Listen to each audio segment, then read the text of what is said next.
everyone. Welcome back to Fish Hut Northwest. We're here in the kitchen at Finn's Bistro in Issaquah with the chef and owner, Jeff Maxfield.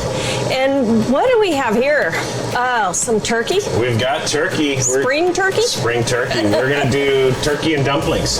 Oh, so a great awesome. opportunity to use an otherwise lean fowl that, is hard to cook sometimes. Yeah. And so we're going to essentially do a stew with it that's going to, help tenderize a little bit and kind of slow cook it to where it starts to fall apart, and melt in your mouth. So okay, sounds great. Very good. Yeah. So a couple of the ingredients we're going to use is carrots, onion, celery. It's kind of the basis of most stews and classic. The Trinity. The Trinity, the mirepoix, if you will.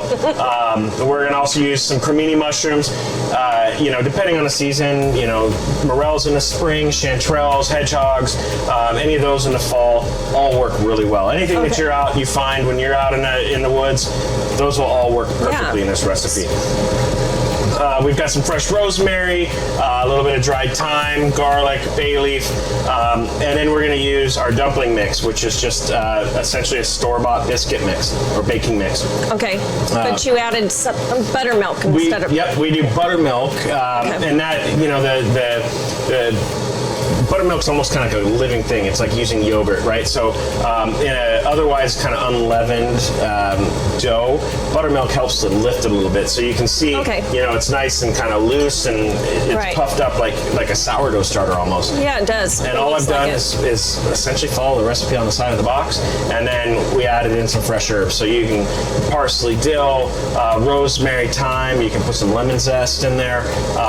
Really, it's a pretty... To your taste. Exactly. It's a versatile recipe. Okay. So, should we get started? Yes. All right. Let's get started. So, what we're going to do is, I like to, again, serve in a cast iron skillet, especially a meal like this that, is kind of a one-dish meal and you dish right out of it. Dutch oven or an enameled cast iron, like a Le Creuset or one of those big, heavy pots work really well for this. So again, let's get going. We're going to use a little bit of olive oil just to keep our turkey from sticking. And so as that pan warms up, we're going to take our turkey and we're going to season it. Is that your Finn's Bistro seasoning? That is the secret seasoning. Yeah. Won't be too secret. No, right? Any longer. So we'll start searing that turkey. And you don't want to crowd the pan. The more space you have in between the meat, the better. That helps ensure even browning. Okay. And so we'll just give that, a little bit of time before we start adding the rest of our ingredients. All right. So I like to start with the hardest, densest vegetable first. So you can, if you wanted to sub in turnips or rutabagas, anything hard or root vegetable, parsnip works really well. This is when you would want to put those in because they're going to take a little bit longer to cook. So the carrots. And then we'll add our celery.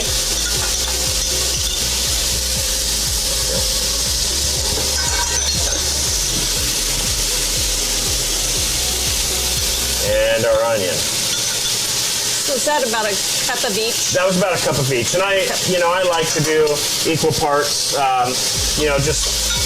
It gives you that's the vegetable that you're going to be having with the turkey. So that, really, you kind of want an equal amount of all the vegetables, and then that should equal about the amount of protein that you have in that pan. Okay. So at this point, I'm going to add in mushrooms.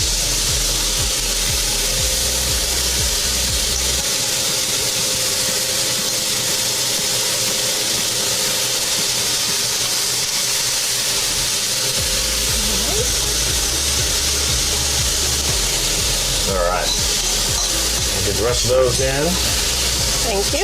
And some garlic. And I like to add the garlic in more on the end of the process, just so that it keeps it from burning. Don't get that burn like I do. Yeah. All right. I always think I'm doing it just enough time, but then it always turns on me. Yeah, and it's, and once it goes so quick. And Yeah. it never is very delicious after that point. So dried thyme, I like using a little bit of dried herb in this. This is a great opportunity to see what you've got in your spice rack at home. This is a great way to use it up. Sage works really well.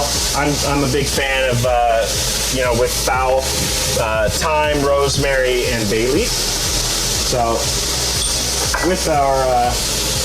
And you don't want to put that stuff in too early. That's like early. At the end. Yes, you want to let that. And what happens is because it is it's oil soluble or fat soluble. You need the fat really from the turkey and that oil, and we're going to add a little bit of butter here in a second. That fat helps to release those oils. Okay. So at this point, we're going to make a roux or a thickening mixture right into the pan. So I've got a little bit of butter that we're just going to let melt right in the pan here.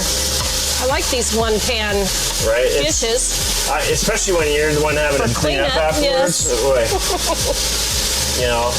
give me a couple paper bowls and I'm set. I don't need anything else besides the skillet. All right. So you can see how that is starting to melt in there. And it's starting to... All right. Smells so delicious. Doesn't have to be completely, I'm going to switch to a spoon now.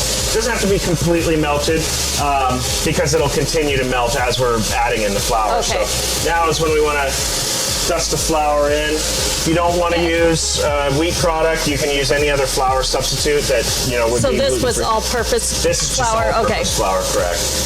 But you can use like the almond flour and all that kind of stuff? Absolutely. Yeah. Okay.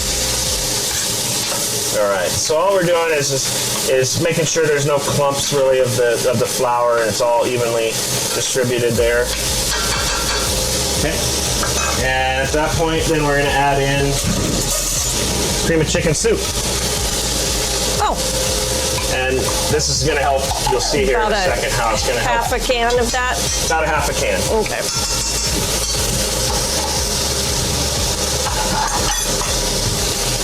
All right, we'll give that a little stir there. And I'll turn the heat down just a little bit, just so that we're not scorching too much on the bottom. And then now time for chicken broth. And if you've got homemade chicken broth in the freezer, great way to use it up. If not, just a little. I try to use the low sodium chicken broth just so it's we're not loading up too much.